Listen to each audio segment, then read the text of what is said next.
let's talk about my top 5 pieces of gear for live streaming. This is going to be a fun one. Let's dive in.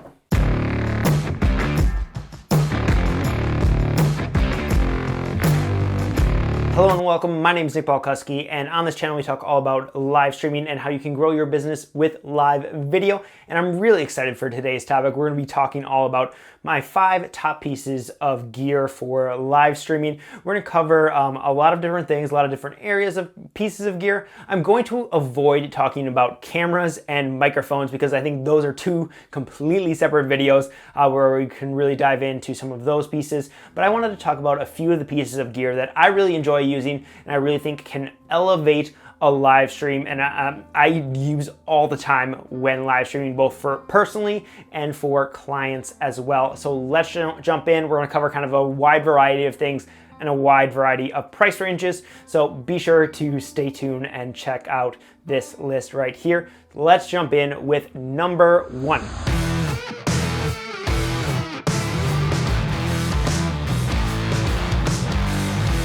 First thing I wanted to shout out is one of my favorite devices is the Atem Mini Pro. I really love this and I use it with honestly just about every live streaming shoot, especially when we're obviously going and using multiple cameras. But even sometimes this just tends to be the easiest way to capture a single camera depending on the setup.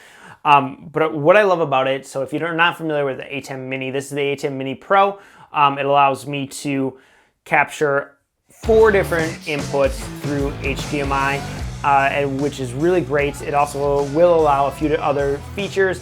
I have some other videos that dive in a little bit more detail into the Atem Mini Pro, but I think this is a great piece of gear if you're looking for someone who's looking to get more serious with live streaming, looking to add that second, third camera.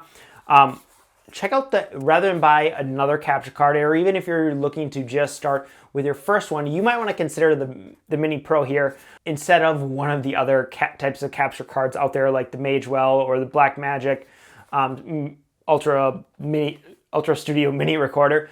You might want to go with something like the Atem because it's just going to allow you to grow and kind of expand even more. It also does have some of the ability to add in graphics. You can record directly from this as well if you're using the USB out, or you can bring that into your computer to connect to your switching software if you have any other switching software where you're going to add graphics or anything like that. That's how I tend to use it the most.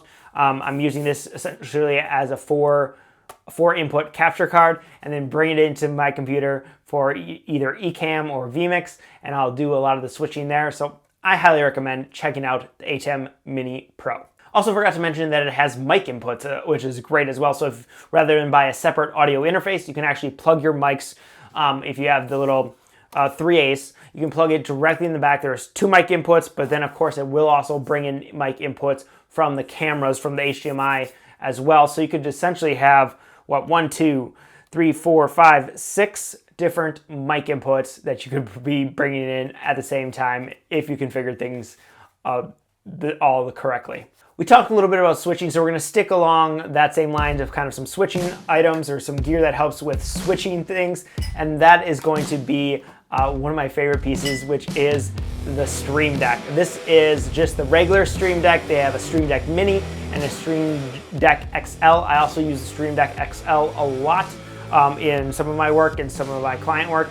Highly recommend. What the Stream Deck allows you to do is to program different sort of shortcuts so you can just press a button and make things happen.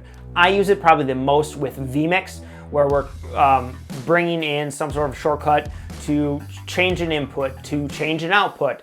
If you check out this video up here, I actually talk quite a bit about how I use it to change the output when I'm doing an in-person event and I want to change the output that the projector is sending to the projector screens so that the people in the room are seeing. A really cool video.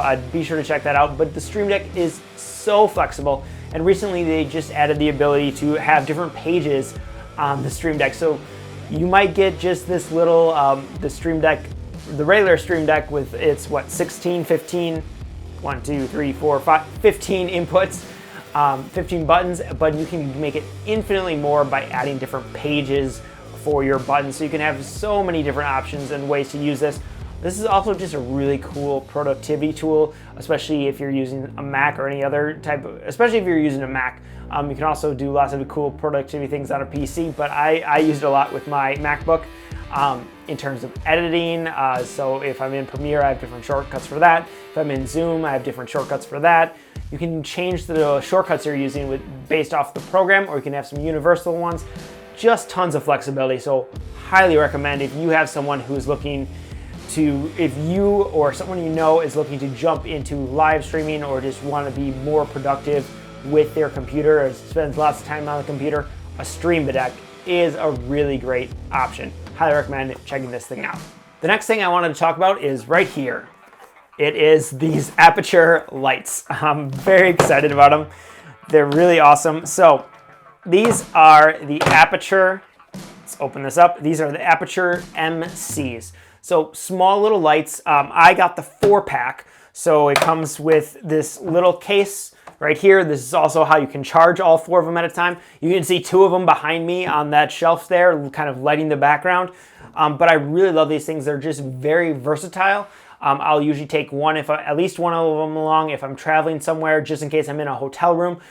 In fact, some of the Vegas vlogs on this channel, if you saw those, I was using these as an extra little light they have some magnets, so I stuck it to a lamp and used that as an extra light source. The 4-pack also comes with some diffusion that you can have on the outside here just to make it a little softer light. But the really cool thing is not only is it fully, as you can see, it comes in different colors. So you have the ability to adjust the, let's see, that's saturation, intensity. Let's find hue. There we go. So you have the ability to adjust the colors that you're seeing from these lights. They also you can connect all 4 via an app, so you can control them through an app just that way. Highly recommend checking out at least getting one of these things. I believe one is right around that kind of $90 mark. The 4-pack is great. They also come in a 12-pack if you want to have even more. But these work really well as, again, background type of lighting. They're just infinitely versatile in that way. But if you're on the go, in a pinch, even just having one of these can really provide a lot of great light for those vlogging type of videos or those vlogging type of live streams. Highly recommend checking out the Aputure MCs. So this next item is a little bit of a unique one that I don't see a lot of people talking about. And this is a really cool in-ear monitor from Bumblebee Industries. So this is super tiny. I've been using this more and more as I'm spending more and more time on camera doing interviews.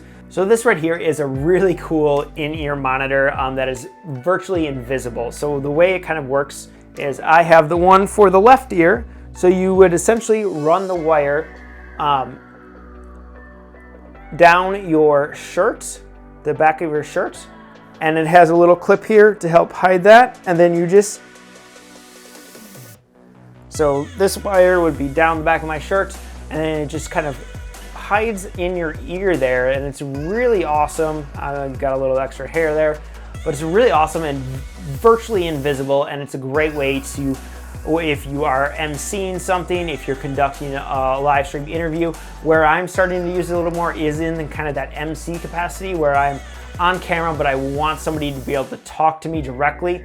We can connect to that, just plug this into any sort of headphone jack, and then use extra buses on, say, vMix in order to talk directly. I can have somebody from a general session room talk to me, let me know when, say, the general session room is ready to go. They can give me kind of that 5-second countdown, and then I can throw at the exact appropriate time, so we have no extra delay, no extra like weird awkward pauses or anything like that. It just makes for extremely smooth production. But again, if you are live talking to a guest, an interviewee, just plug this end into your headphone mount. Highly recommend getting a headphone extension piece. That's kind of the way I run. So I have a little extension piece under the desk here that I can't really show you, but right now I'll throw some B-roll of the extension piece that's connected to the Focusrite, and then just plug this in there, and then I'm able to talk, have that conversation, hear them perfectly. This one's really comfortable and I really enjoy it. Again, I'll link all this stuff in the description below, so be sure to check that out if you want to get these exact pieces. This is the Bumblebee Industries their little in-ear monitor. Really highly recommend if you're ready to take your interviews kind of to that next level. Not necessarily the cheapest headphones, or there are cheaper ways to kind of get around it, but again, this one just disappears, plus it's super comfortable, so I highly recommend checking it out. And for this last item, this is something that I found extremely valuable over these last kind of 2 years of the pandemic, where we're doing a lot of Zoom calls or doing a lot of live streaming. This has been super helpful, and I'm gonna actually give you 2 items in this one, because I think to really get the most out of it, it requires 2 items, and that is the Glide Gear Teleprompter. So this in this bag is the teleprompter. We'll pull it out, show some B-roll of it. So I'd highly recommend, this is essentially a teleprompter designed for an iPad. But rather than use an iPad on it, what I would recommend is getting something like this Free World field monitor. Just a simple, small little monitor that can fit right there. In this video right here, I actually went ahead and broke down how I set up my studio in my apartment, where I use the teleprompter along with that video monitor in several different ways. You could use it as just a screen, so for when you're having Zoom calls with somebody, you can actually be looking directly at that person, making eye contact. Makes for much more dynamic Zoom calls or Zoom recordings. But if you're live streaming, you can also connect it to a computer or to an iPad. I'll often connect it to an iPad that's running a teleprompter app just via an HDMI cable, so that the monitor is there, but I can be sitting here at the desk and running a teleprompter directly from there. Works really smoothly this way, and use it all the time with client shoots, things like that. If we have a script that we want them to read, I'm running the teleprompter app on my iPad, connected via HDMI to this little field monitor, which is as part of the teleprompter here, and it just makes things look amazing, makes it run super smooth. Or if you have somebody who is presenting to a PowerPoint, rather than have them looking down at their screen, down at their computer, you could project the PowerPoint slides directly in front of them on that teleprompter, so they can look directly at the slides, know exactly what they need to talk about, and just pay attention to the slides as they click through their PowerPoint presentation. Love using this teleprompter. I think there's so many uses for it, so definitely recommend, if you're getting serious about your live streaming, at investing into something like the Glide Gear Teleprompter. Be sure to check out the description below. There's a few other items in there that I want to make sure I highlighted for you. Other top pieces of accessories, top pieces of gear are listed down below in that description, so go check them out, and I'll see you in the next video.